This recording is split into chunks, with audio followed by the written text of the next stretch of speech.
বার্ধক্য ভাতায় উঠে যাচ্ছে আয়ের ঊর্ধ্বসীমা। লক্ষ্মীর ভাণ্ডার প্রাপকদের জন্যে উদ্যোগী নবান্ন। ৬০ বছর বয়স হলে লক্ষ্মীর ভাণ্ডার প্রাপকরা স্বয়ংক্রিয় পদ্ধতিতেই বার্ধক্য ভাতার সুবিধা পেতে শুরু করেন। তার জন্যে আলাদা করে আবেদনের প্রয়োজন পড়ে না। অর্থাৎ ৬০ বছর বয়স হয়ে গেলেই লক্ষ্মীর ভাণ্ডার প্রাপকরাই স্বাভাবিক ছন্দেই মাসে ১,০০০ টাকা করে পেতে থাকেন। এই মহিলাদের জন্য এবার আরও একটি গুরুত্বপূর্ণ পদক্ষেপ করতে চলেছেন নবান্ন। সূত্রের খবর, যারা লক্ষ্মীর ভাণ্ডার পেতে পেতে বার্ধক্য ভাতার আওতায় আসবেন তাদের ক্ষেত্রে আয়ের ঊর্ধ্বসীমা তুলে দিতে চলেছে রাজ্য সরকার। এর ফলে রাজ্যের কয়েক লক্ষ মহিলা উপকৃত হবেন বলে মনে করা হচ্ছে। রাজ্য সরকারের নারী, শিশু ও সমাজ কল্যাণ দপ্তরে ওল্ড এজ পেনশন প্রকল্পের অধীনে বার্ধক্য ভাতা দেওয়া হয়।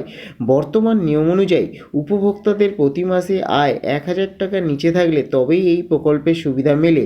এই নিয়ম তুলে দিতেই উদ্যোগী হয়েছে নবান্ন।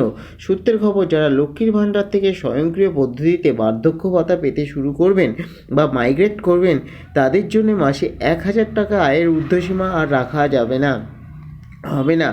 এই মর্মে খসড়াও তৈরি হয়ে গিয়েছে। আপাতত মন্ত্রিসভার অনুমোদনের অপেক্ষা। সেখানে সিলমোহর পড়লেই এই সংক্রান্ত নির্দেশিকা জারি থেকে শুরু করে পরবর্তী যাবতীয় প্রশাসনিক পদক্ষেপ শুরু করে দেবে নবান্ন।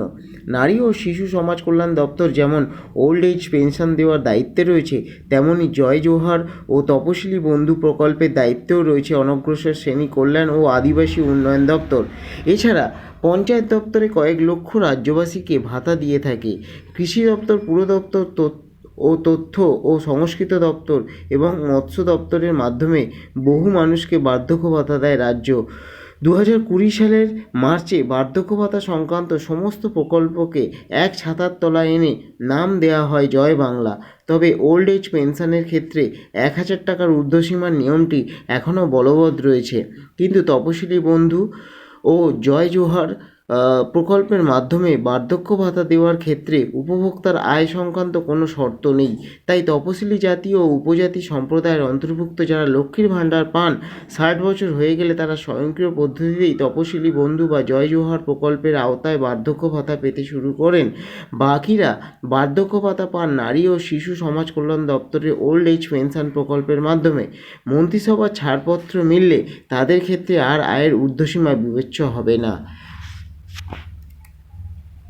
নমস্কার, এটি বর্তমান পেপার থেকে নেওয়া হয়েছে।